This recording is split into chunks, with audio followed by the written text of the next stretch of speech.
Au commencement, Dieu créa le ciel et la terre. C'est par cette affirmation bien connue que s'ouvrent la Bible et la Torah. Dans le premier chapitre de la Genèse, Dieu ne porte pas de nom propre, ce qui peut paraître normal si l'on considère la Bible comme un livre monothéiste. S'il n'y a qu'un seul Dieu, pourquoi celui-ci devrait-il avoir un nom propre ? Cependant, à y regarder de plus près, le mot hébreu que l'on traduit par Dieu, Elohim, porte une terminaison plurielle. Il est le pluriel du mot El et devrait ainsi plutôt se traduire par les dieux. Mais en réalité, le mot Elohim ne se traduit pas, parce que personne ne sait ce qu'il signifie. Les courants dogmatiques n'émettent évidemment aucun doute. Pour eux, il signifie Dieu avec une majuscule. Mais ce mot au pluriel connaît toutes les traductions possibles, justement à cause de la réelle ignorance qui l'entoure. Il est parfois affirmé que le terme Elohim représente une forme particulière de pluriel qui renvoie à un singulier de respect ou d'importance. En réalité, le terme Elohim ne peut cacher un singulier. Des pronoms, des adjectifs et de nombreux verbes conjugués au pluriel qui lui sont associés l'interdisent. Le terme Elohim est souvent précédé d'un article. Cet élément grammatical démontre qu'il ne s'agit pas d'un nom propre, mais de la désignation d'une catégorie d'individus. La phrase « Au commencement, Dieu créa le ciel et la terre » aurait donc dû se traduire de manière honnête par « Au commencement, les Elohim créèrent le ciel et la terre ». On comprendra donc comment la pensée théologique a agi dès les premiers versets de la Genèse dans son intention de transformer un recueil de chroniques en un livre de spiritualité religieuse.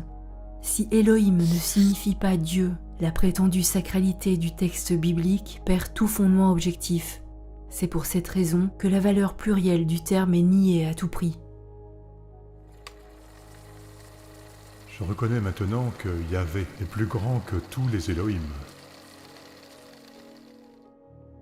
Les textes bibliques furent donc traduits et modifiés de manière à semer la confusion, à mystifier un texte afin de le rendre sacré. Lorsque le nom Yahvé apparaît en hébreu dans le texte, celui-ci fut substitué par les traducteurs par l'Éternel ou le Seigneur. Ainsi, par exemple, lorsque dans le Deutéronome chapitre 1 verset 30, dans les Bibles traduites en français, nous pouvons lire « Le Seigneur votre Dieu, qui marche devant vous, combattra lui-même pour vous, exactement comme il a agi avec vous en Égypte sous vos yeux. » En réintégrant le terme d'origine, c'est-à-dire le nom propre Yahvé, cette phrase prend une toute autre signification, dénuée de toute mystification. Yahvé, qui marche devant vous, combattra lui-même pour vous, exactement comme il a agi avec vous en Égypte sous vos yeux. Le terme Elohim, quant à lui, fut remplacé par Dieu au singulier, sous-entendant le Dieu unique. Ainsi, dans une traduction de l'Ancien Testament, en Deutéronome chapitre 32 verset 12 par exemple, lorsque nous lisons « L'Éternel seul a conduit son peuple, et il n'y avait avec lui aucun Dieu étranger », il serait plus juste de dire « Yahvé seul a conduit son peuple, et il n'y avait avec lui aucun Elohim étranger ». En outre, quel autre Elohim pouvait-il ou devait-il y avoir avec lui dès lors que, d'après les monothéistes, les termes El, Elohim et Yahvé désigneraient indiscutablement un Dieu unique. Ces deux noms propres, parmi d'autres, furent substitués par de fausses traductions, volontairement, afin d'élaborer une histoire mystifiée que les détenteurs du savoir ont construite sur le papier, par le recours à des textes prétendument sacrés comme pur prétexte, comme inspiration pour donner naissance à leur propre création artificielle.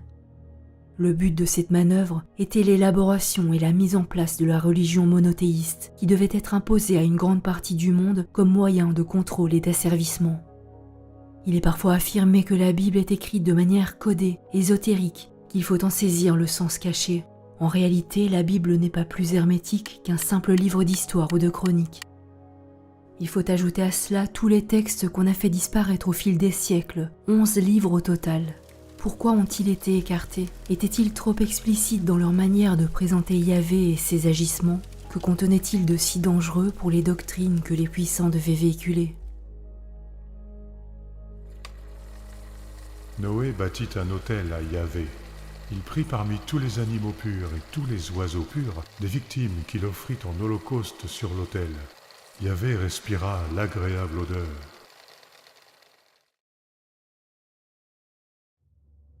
C'est la traduction du Pentateuque en grec qui a définitivement fait de Yahvé, ce petit chef de guerre local d'origine exogène, un Dieu unique et universel. Selon la lettre d'Aristée, la traduction grecque de la Torah aurait été effectuée à Alexandrie vers 270 avant notre ère, par 72 savants qui, travaillant indépendamment les uns des autres, auraient tous produit le même texte, on y croit. Avec cette traduction, Yahvé devient connu par le monde grec et devient définitivement le Dieu universel. Son culte se répand dès lors dans tout le bassin méditerranéen. Yahvé, qui par une ascension sociale fulgurante est donc propulsé au rang de Dieu unique, immatériel et omnipotent, présente pourtant des caractéristiques humaines indéniables. Il mange, boit, marche, a besoin de dormir, de se laver, il ressent régulièrement de la colère, de la jalousie, le besoin de se venger et fait preuve d'une incroyable cruauté. Ainsi parle Yahvé, l'Élohim d'Israël. Mettez l'épée au côté, parcourez le camp de porte en porte, et tuez qui son frère, qui son ami, qui son proche. Il tomba ce jour-là environ 3000 hommes.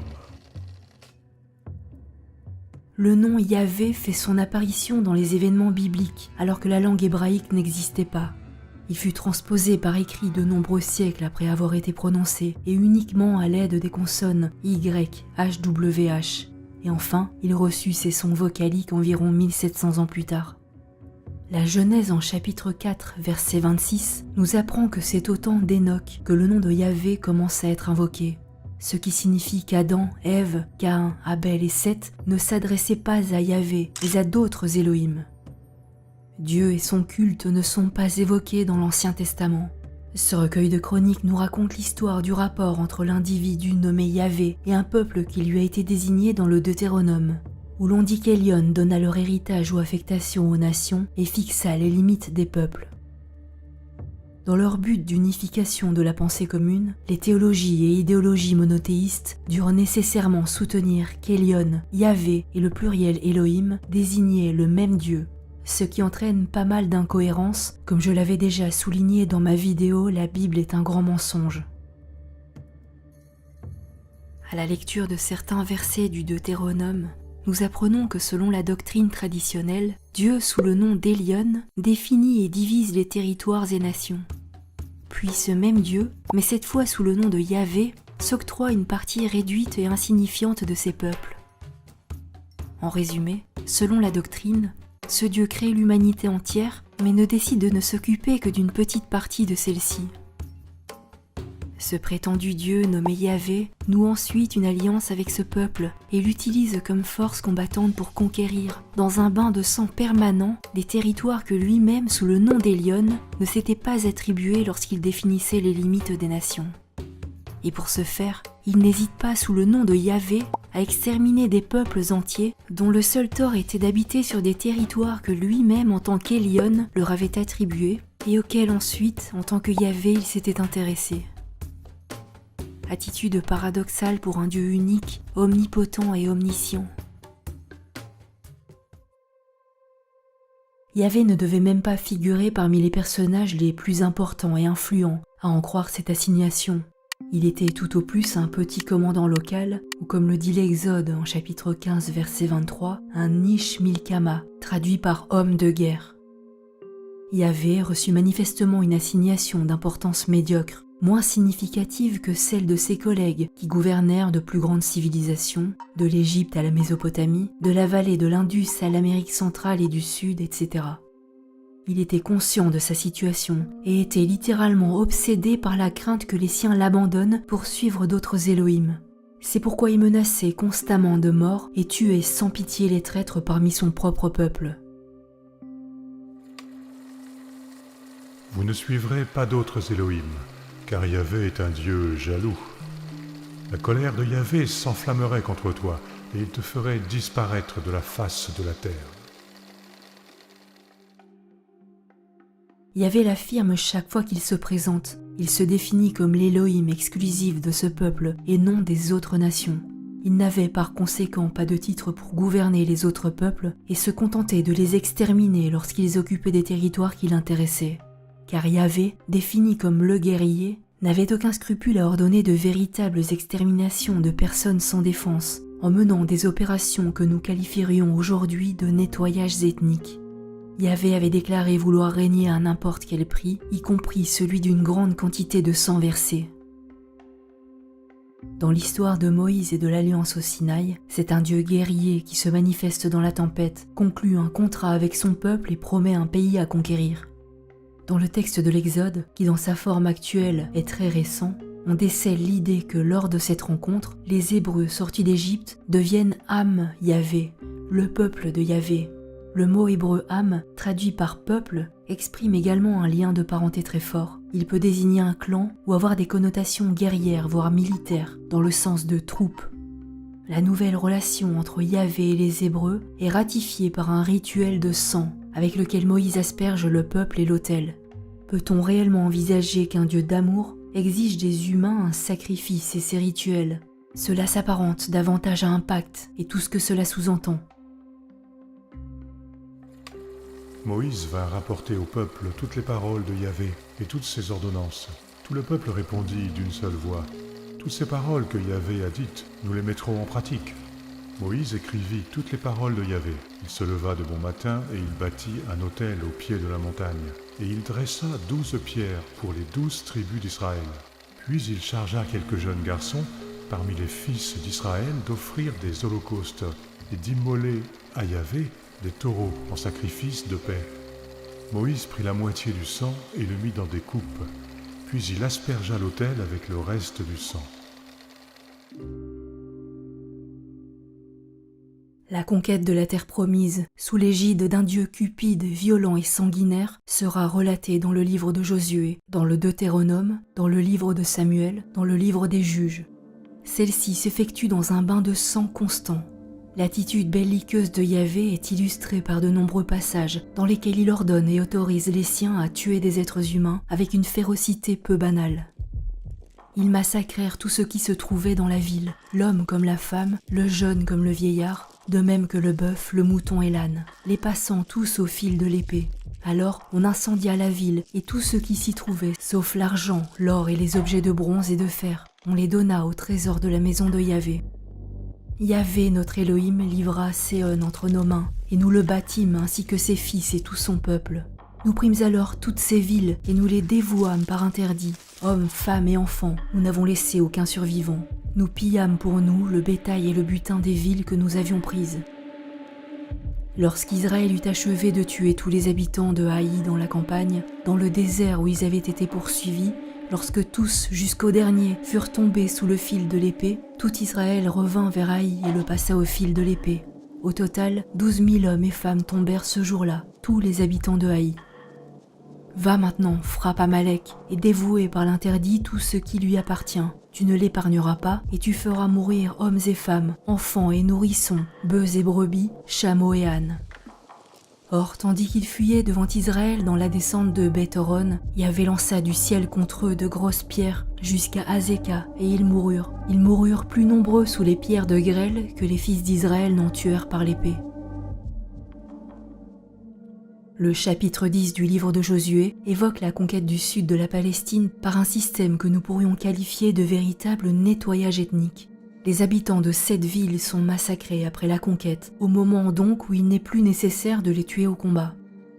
Josué bâtit tout le pays, la montagne, le Midi, la plaine et les coteaux, et il en bâtit tous les rois, et il ne laissa échapper personne. Il ôta la vie à tous ceux qui respiraient, comme l'avait ordonné Yahvé, l'Élohim d'Israël. Le premier-né restera 7 jours avec sa mère. Le 8e jour, tu me le donneras. Le chapitre 11 du livre des Juges nous raconte l'histoire du roi Jephthé, qui fut forcé de donner sa fille unique en sacrifice à Yahvé, ainsi que le chapitre 11 du livre de l'Exode, qui narre sans détour comment Yahvé supprime les premiers-nés des Égyptiens la nuit précédant la fuite des Hébreux.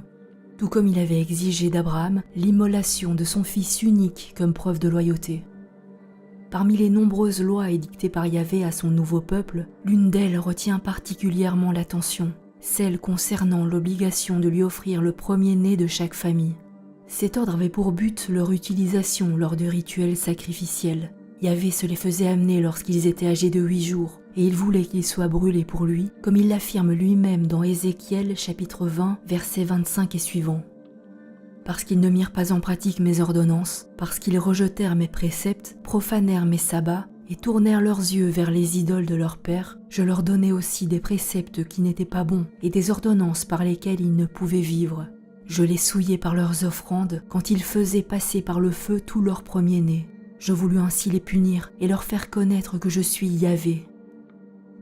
Des mots crus tellement inacceptables pour la doctrine que souvent dans les Bibles traditionnelles, ils ont été habilement occultés et remplacés par le terme « consacré », qui n'a rien à voir avec la littéralité du texte hébreu et surtout avec les fins de l'acte. La pratique des sacrifices humains était répandue parmi les peuples de la terre entière. Tous nous parlent de divinités qui réclamaient expressément ce type d'offrande cruelle et inhumaine.